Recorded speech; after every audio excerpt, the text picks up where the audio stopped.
ইসলামী আকীদার মধ্যে, ইসলামী চেতনার মধ্যে আমাদেরকে এটা খেয়াল রাখতে হবে যে প্রাকৃতিক দুর্যোগ বলতে এমন কিছু নেই যেটা ধরা যেতে পারে, কারণ এগুলো সবগুলোই আল্লাহ তাআলার নিয়ন্ত্রণের মধ্যে রয়েছে। আল্লাহ সুবহানাহু ওয়া তাআলা আল্লাহর বান্দাদেরকে কখনো কখনো বিভিন্নভাবে পরীক্ষা করার জন্য আল্লাহ তাআলা কিছু নিদর্শন দিয়ে থাকেন। সেই নিদর্শনগুলোকে অনেকে না বুঝেই সেগুলোকে মনে করে যেটা প্রাকৃতিক দুর্যোগ। এটা ঈমানের একটি মানে ঘাটতির দিক। প্রাকৃতিক দুর্যোগে কোন আমল করব? প্রাকৃতিক দুর্যোগ এই শব্দটি কতটুকু সঠিক এটা একটা প্রশ্নবিদ্ধ। আসলে প্রাকৃতিক দুর্যোগ বলতে কিছুই নেই। এটি আমাদের এটাকে বলা হয় তাকে মাস মিডিয়ার ভাষা, ফলে তারা এটাকে প্রাকৃতিক দুর্যোগ অথবা যারা ইসলামের মৌলিক আকীদার সাথে যাদের পরিচিতি নেই, সম্পর্ক নেই, তাদের ভাষা। প্রাকৃতিক দুর্যোগ কোনো জিনিস নেই। আল্লাহর এই মাখলুকাতের মধ্যে, এই সৃষ্টি জগতের মধ্যে সব কিছু আল্লাহ সুবহানাহু ওয়া তাআলা নিয়ন্ত্রণ করেন। ইউদাব্বিরুল আমরা মিনাস সামাই ইলাল আরদ, আরশে আজিম থেকে মহান আল্লাহ সুবহানাহু ওয়া তাআলা এই পৃথিবীর সমস্ত কিছুকে তিনি নিয়ন্ত্রণ করেন। সব কিছুর কন্ট্রোল, সব কিছুর পরিচালনা সবটাই আল্লাহ রাব্বুল আলামিনের হাতে রয়েছে। সুতরাং এখানে হঠাৎ করে প্রাকৃতিক একটা দুর্যোগ হয়ে যাবে এই ধারণা করার কোনো সুযোগ নেই। ইসলামী আকীদার মধ্যে, ইসলামী চেতনার মধ্যে আমাদেরকে এটা খেয়াল রাখতে হবে যে প্রাকৃতিক দুর্যোগ বলতে এমন কিছু নেই যেটা ধরা যেতে পারে, কারণ এগুলো সবগুলোই আল্লাহ তাআলার নিয়ন্ত্রণের মধ্যে রয়েছে। আল্লাহ সুবহানাহু ওয়া তাআলা আল্লাহর বান্দাদেরকে কখনো কখনো বিভিন্নভাবে পরীক্ষা করার জন্য আল্লাহ তাআলা কিছু নিদর্শন দিয়ে থাকেন। সেই নিদর্শনগুলোকে অনেকে না বুঝেই সেগুলোকে মনে করে যেটা প্রাকৃতিক দুর্যোগ। এটা ঈমানের একটি মানে ঘাটতির দিক, একটি কমতির দিক এখানে রয়েছে। যদি পরিপূর্ণ ঈমান তার থাকতো এবং আল্লাহ তাআলার কর্তৃত্ব সম্পর্কে, তিনি যে এই মাখলুকাতের প্রত্যেকটি জিনিস সম্পর্কে অবহিত এবং প্রত্যেকটি জিনিসকে নিয়ন্ত্রণ করে থাকেন, এই জ্ঞান যদি আমাদের থাকতো তাহলে আমরা এই কথা বলতে পারতাম না। এমনিতেই আকাশের মধ্যে একটা মানে বিশাল দুর্যোগ তৈরি হয়ে যাবে, এমনিতেই সূর্যের একটা দুর্যোগ তৈরি হয়ে যাবে, এমনিতেই সমুদ্রের মধ্যে একটা উচ্ছ্বাস অথবা জলোচ্ছ্বাস হয়ে যাবে, ঘূর্ণিঝড় তৈরি হবে, এই ধারণা করা মোটেও শুদ্ধ নয়।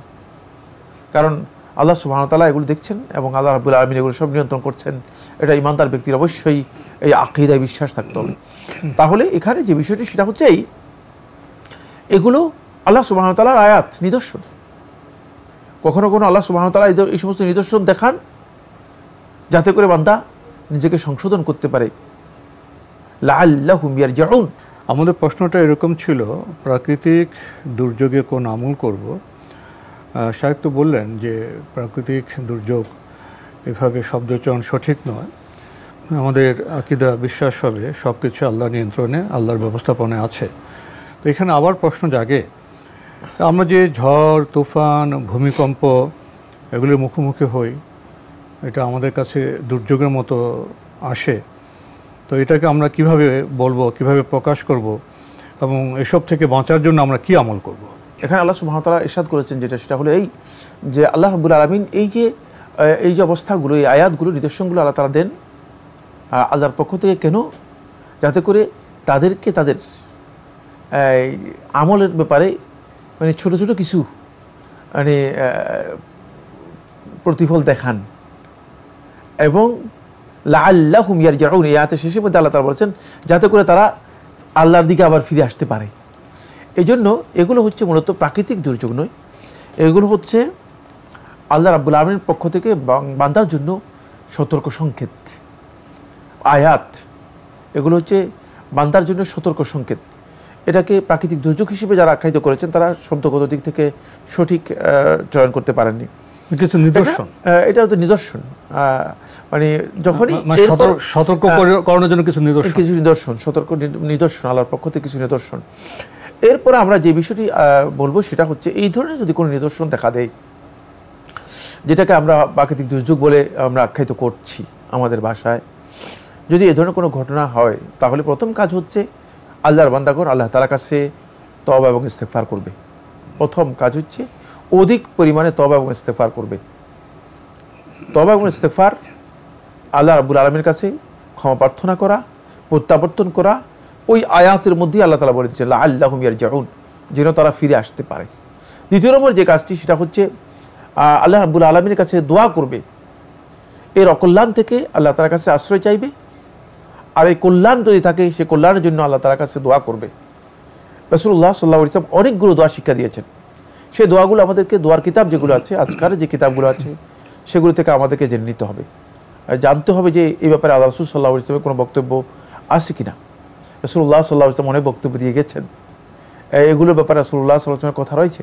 সুতরাং এটা দেখলেই আল্লাহ নবী সাল্লাল্লাহু আলাইহি ওয়াসাল্লাম অস্থির হতেন এবং নবী সাল্লাল্লাহু আলাইহি ওয়াসাল্লাম দোয়া করতেন, আল্লাহুম্মা ইন্নী আসআলুকা খাইরাহা ওয়া খাইরা মা ফিহা, হে আল্লাহ আমি আপনার কাছে এর কল্যাণ চাই এবং এর মধ্যে যা কল্যাণ আপনি রেখেছেন সে কল্যাণ চাই, ওয়া আউযু বিকা, এবং আপনার কাছে আশ্রয় চাই মিন শাররিহা, এর অকল্যাণ থেকে, ওয়া শাররি মা ফিহা, এবং এর মধ্যে যা অকল্যাণ আছে সেগুলো থেকে আমি আপনার কাছে আশ্রয় চাই, ইত্যাদি ইত্যাদি প্রচুর দোয়া রয়েছে যেগুলো আমাদেরকে শিখতে হবে।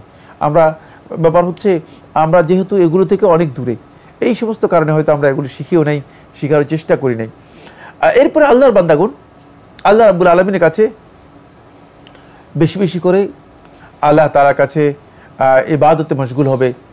যেমন সলাতের কথা এসেছে, কুসুফ এবং খুসুফের সময়, চন্দ্রগ্রহণ এবং সূর্যগ্রহণের সময় সুস্পষ্ট সলাতের কথা এসেছে।